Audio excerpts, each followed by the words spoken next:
안녕하세요. 절대값TV의 명품 PD 한PD입니다. 자, 오늘도 어제 시간에 이어서 국가지표 체계 여기 들어와서 우리 국가 발전 지표, 뭐 사회 지표, 삶에 대한 지표 자, 한번 보시고 기준점을 좀 찾았으면 좋겠어요. 지금 현재 상황이 어떤 건가. 자, 이런 것들을 확인해서 자기의 계획들을 다시 수정하거나 목표를 정하거나 자, 그렇게 하셨으면 좋겠어요. 그리고 나는 어느 정도에 와 있는가 확인했으면 좋겠어요. 오늘은 전체적으로 한번 다 볼게요. 좋은 것들이 많더라고요. 자, 일단은, 뭐, 국민총소득. 자, 이거는 뭐, 1인당, 국민총소득이, 굉장히 높아졌어요. 3,700만 원이에요. 그죠? 자, 2017년에 2013년에 한 3천만 원 정도, 지금 3,700만 원 정도, 그죠? 한 10년 만에 1인당 국민소득이 한 700만 원 정도 올라갔어요. 자, 이게 달러로는 얼마나 될까요? 한 3만 5천 달러, 그죠? 3만 4천 달러에서 5천 달러. 자, 우리나라 국민소득이 1인당 3만 5천 달러, 3만 7천 달러. 세계 뭐 1위, 2위, 3위 그 정도는 10만 달러죠. 그죠? 뭐 그거에 한 3분의 1밖에 안 되는 거죠. 대신 우리가 그걸 생각해야 돼요. 10만 달러인 나라가 과연 물가가 우리만큼 싼가라고 생각하면 우리의 삶이 그렇게 떨어지는 건 아니에요. 그쪽 그 뭐 북유럽 같은 나라는 물가가 어마어마하게 비싸잖아요. 그죠? 뭐 월세 렌트비도 비싸고 뭐 집값도 비싸고 그죠? 의료비는 뭐 말할 것도 없고 그러니까 삶의 질이 떨어지진 않아요. 대한민국이 그죠? 우리가 상대적인 비교를 하니까 자꾸 삶의 그 질이 떨어지는 것 같이 보이죠. 그죠? 그러나 객관적으로 보면은 뭐 의료라든지 뭐 기타 뭐 주거 뭐 자동차 그다음에 뭐 여행 경비, 뭐 음식료 요즘 뭐 그런 것들이 그렇게 비싼 편이 아니다라고 보시면 돼요. 그죠? 자, 또 보시죠. 1인당 의료기관 방문 횟수. 자, 이렇게 좋은 지표들이 많아요. 그죠? 자, 1인당 의료기관 방문 횟수가 그러니까 1년에 21회 정도. 그죠? 21회 정도. 자, 21회 정도가 평균이에요. 그죠? 그 정도 가는 것 같아요. 그죠? 한 달에 한두 번 정도. 여러분 한 달에 한두 번 가잖아요. 그죠? 자, 이렇게 좋은 의료 인프라를 가지고 있다, 우리가. 이런 거는 우리가 강점이죠.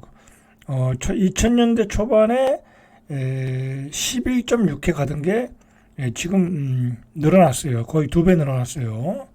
자, 의료보험이 잘 돼 있어 그런 거예요. 자, 1인당 전력 소비량을 볼까요? 자, 1인당 전력 소비량. 이건 급격히 늘어나고 있어요. 그죠?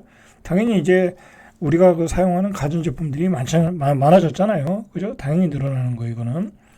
2000년도에 5,667kWh. 자, 그런데 지금은 거의 뭐 1,330kWh. 그죠? 이렇게 늘어났어요. 2배가 늘어났어요.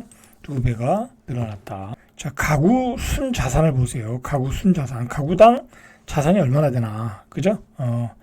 순자산이에요. 자, 순자산을 보니까, 뭐, 실질로 보죠. 실질로 보니까 한 3억 9천 정도. 그죠? 3억 9천 정도.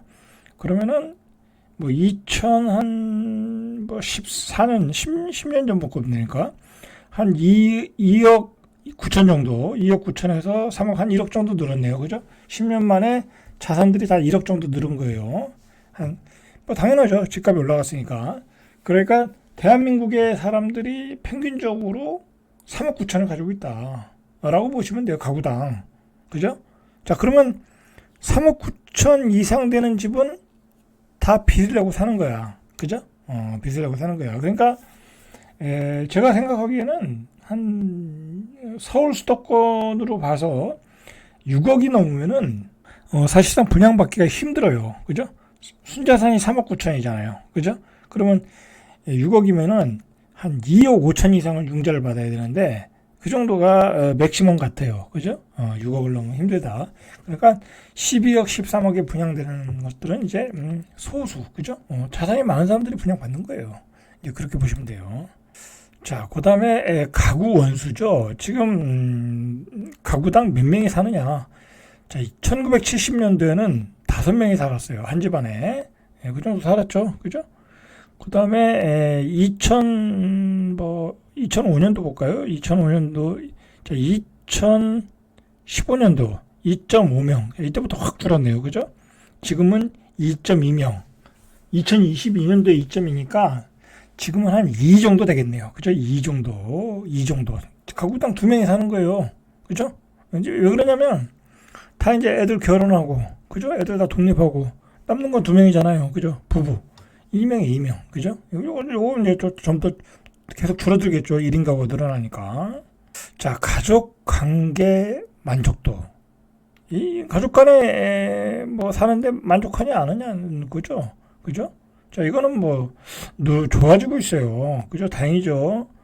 가족 관계 만족도 64.5. 그죠? 10명 중에 100명 중에 64명이 만족하고 있다. 가족들한테 만족하고 있다. 다행이죠. 그죠? 이것마저 안 좋아지면 뭐 사회가 망가지는 거죠. 그죠? 이거는 점점 좋아지고 있다. 왜냐하면 삶의 질이 좋아지니까, 높아지니까. 가족관계 만족도는 다행히도 좋아지고 있다. 자, 경상 의료비 비율. 자, 의료비는 그게 급속도로 높아지네요. 그죠? 우리가 들어가는 의료 비용이 높아진다는 거예요. 그죠? 자, 2022년도에는 GDP 대비 4%. 그죠? GDP로 기준으로 잡았네요. 2022년도에 GDP 대비 4%. 지금 얼마인가요? GDP 대비 9.3%. 자, 그러니까 그 의사 수를 늘려야 된다는 얘기가 나오는 것 같아요. 그죠? 이게 뭐냐면은 GDP 대비 지금 2004년도 그러니까 20년 만에 2배가 늘었잖아요. 뭐 이제 당연히 이제 물가도 올라가고 하니까 2배가 올랐는데 의사의 수는 똑같아. 그죠? 똑같아. 그러면 의사의 수입은 많아지겠죠? 그죠? 고수득이 되겠죠? 그러니까 대한민국이 의료 몰빵으로 갈 수밖에 없었던 거죠. 그죠? 의료비는 이렇게 급증을 했는데, 그죠? 의료비는 이렇게 급증을 했는데, 그 의사들의 정원은 똑같거나 아니면 조금 늘었거나 감소했거나.